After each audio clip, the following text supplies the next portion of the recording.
యాకోబు గారికి ప్రియమైన దేవుని పెట్టారు, విస్తారమైన ఆస్తి ఉంది, చక్కటి బిడ్డలు ఉన్నారు, సంపదన ఉంది, ఏ లోటు లేదండి ఆయనకి. అన్నీ కూడా సమృద్ధైన జీవితాన్ని కలిగి ఇవన్నీ కూడా ఎలా సంపాదించాడు తెలుసా? మోసపరిచి సంపాదించాడు. మోసపరితమైన జీవితాన్ని కలిగి ఉండి సంపాదించాడు. ఈ ధనము కానీ, లేదంటే వారికి ఉన్న పాడి కానీ, పంట కానీ, పిల్లలు కానీ, ఇవన్నీ కూడా తనకి ఏమి ఇవ్వలేకపోతున్నాయి తెలుసా? సంతోషాన్ని ఇవ్వలేకపోతున్నాయి. సంపాదించాడు, 14 సంవత్సరాలు కొలువుండి భార్యలను సంపాదించాడు, ఇష్టమైన వారిని సంపాదించుకున్నాడు, ధనాన్ని సంపాదించాడు, బిడ్డలు కన్నాడు, 12 మంది బిడ్డలు కన్నాడు. ప్రియమైన దేవుని బిడ్డలరా, దీనంతో కలిగి 13 మంది బిడ్డలు. ప్రియమైన దేవుని బిడ్డలరా, ఒక ఉన్నతమైనటువంటి స్థితిలో యాకోబు గారు ఉన్నారండి. ఆశీర్వాదం వెంబడి ఆశీర్వాదాలు తన జీవితంలో వెలువడుతున్నాయి, కానీ తన జీవితంలో మనశ్శాంతి కొదువైపోయింది, సంతోషం లేదు. సెల్ఫ్ సాటిస్ఫాక్షన్ అంటారంటే ఒక గర్వంగా నాకంటూ ఇది ఉంది, నేను ఎంత సంతోషపడ్డాను అనేటువంటి జీవితము యాకోబు గారికి లేదు. సంపాదించినా సరే, ఆస్తులున్నా, ఆశీర్వాదం ఉన్నా సరే ఏమీ లేదట, సంతోషం లేదు, మనశ్శాంతి లేదు. ప్రియమైన దేవుని బిడ్డలారా, ఈ రాత్రికాల సమయంలో నీవు నేను కూడా అన్నీ ఉండి మనశ్శాంతి లేకుండా వచ్చామేమో. ఈ రాత్రి సమాధానం లేనటువంటి పరిస్థితిలో నువ్వు వచ్చామేమో. భర్త చేత, భార్య చేత, బిడ్డల చేత మనస్సుకు మనశ్శాంతి లేక, సమాధానం లేక, బిక్కుమంటూ భయంతో ఒకవేళ ఈ రాత్రి దేవుని మందిరానికి నువ్వు వచ్చినట్లయితే పరిశుద్ధాత్మ దేవుడు నీతో నాతో మాట్లాడుతున్నాడు. యాకోబు గారికి ఇచ్చిన అవకాశము ఈ రాత్రి దేవుడు నీకు ఇస్తూ ఉన్నాడు. నువ్వు దేని చేత భయపడుతూ ఉన్నావు? ఇక్కడ యాకోబు గారు తన అన్న యాసావు తరుముతూ ఉన్నప్పుడు భయంకరంగా వారి చేతిలో హతమైపోతాననే భయంతో పరుగున కుటుంబాన్ని చేత పట్టుకుని పరిగెడుతూ ఉన్నాడు. ఈరోజు నీ వెనకాల అనేక అప్పులు ఉన్నాయి, అనారోగ్యాలు ఉన్నాయి, భయంకరమైన ఆర్థిక విపత్తులు ఉన్నాయి. వాటి నుంచి నువ్వు పరిగెట్టేటువంటి పరిస్థితుల్లో ఉన్నట్లయితే గనక ఈ రాత్రి ఉపవాస ప్రార్థన నీ జీవితాన్ని మార్చబోతుంది. నమ్మితే స్తోత్రం చెబుదాం. హల్లెలూయా, హల్లెలూయా.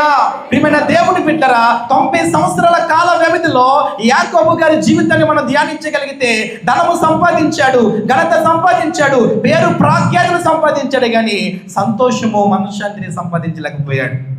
మోసపరితమైన జీవితాన్ని కలిగి ఉన్న యాకోబు గారు మనసుకు మనశ్శాంతి లేక వెనక్కి తిరిగి చూసుకుంటే ఏమీ లేదండి. ఇంకా అప్పటికి కూడా భయాన్ని గుప్పెట్లో పట్టుకొని పరిగెడుతూ ఎక్కడికి వచ్చాడో తెలుసా? ఎబ్బోకు అనేటువంటి ఒక రేవు దగ్గరికి వచ్చాడు. ఆ రేవు దగ్గరికి వచ్చిన తర్వాత యాకోబు గారి బ్రతికంతా మారిపోయింది. ఆ రాత్రి ఎబ్బోకు రేవు దగ్గర ఏం జరిగింది?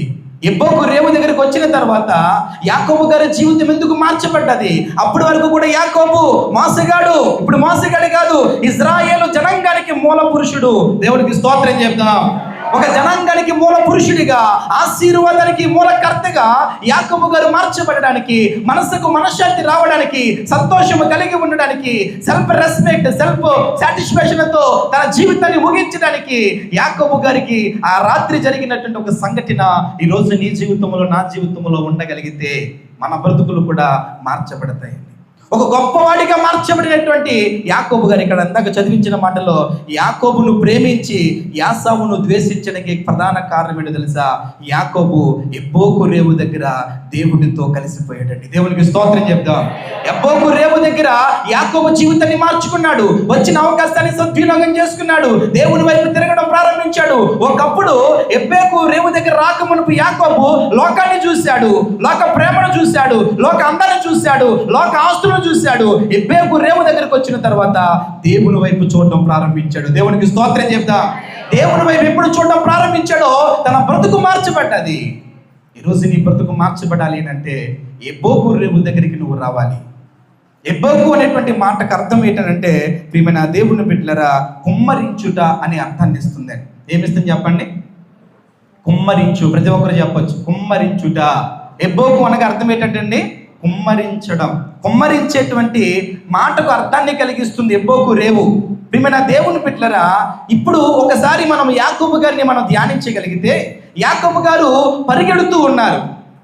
నాతో పాటు ఈ కాన్సెప్ట్ అంతా కూడా మీరు ఆలోచించాలి. యాకోబు గారు 11 మంది బిడ్డలతో, తనకున్నటువంటి ఆస్తితో, సంపదతో పరిగెడుతూ ఉన్నారు. వెనకాల ఎవరు వస్తున్నారు తెలుసా? తన అన్న యాసావు చంపడానికి వస్తూ ఉన్నాడు. ప్రియమైన దేవుని బిడ్డరా, ధనం ఉంది, ఘనత ఉంది, అన్నీ ఉన్నాయి, కానీ భయాన్ని గుప్పెట్లో ప్రాణ భయముతో పరిగెడుతూ పరిగెడుతూ పరిగెడుతూ మనస్సుకి మనశ్శాంతి లేక ఒక రేవు దగ్గరికి ఆగాడండి. ఎంతకాలం నేను పరిగెడతాను? పరిగెట్టే జీవితమేనా నాకు? అసలు నా జీవితంలో సంతోషం ఉండదా? 7 సంవత్సరాలు కొలువు చేస్తే మామ మోసం చేశాడు, మరొక 7 సంవత్సరాలు చేస్తే ఇప్పుడు నాకు భార్య వచ్చింది, ఈమె వచ్చిన తర్వాత కూడా నాకు సంతోషం లేదు, బిడ్డలు పుట్టినా సంతోషం లేదు, రెట్టింపు ఆశీర్వాదం వచ్చినా సంతోషం లేదు, ఇంకా పరిగెడుతూనే ఉండాలి. నా జీవితానికి మనస్సుకు మనశ్శాంతి ఉండదా, సంతోషం ఉండదా, సమాధానం ఉండదా అని ఎబ్బకు రేవు దగ్గరకు వచ్చిన తర్వాత ఆగడము ప్రారంభించాడు, ఆలోచించడం ప్రారంభించాడండి.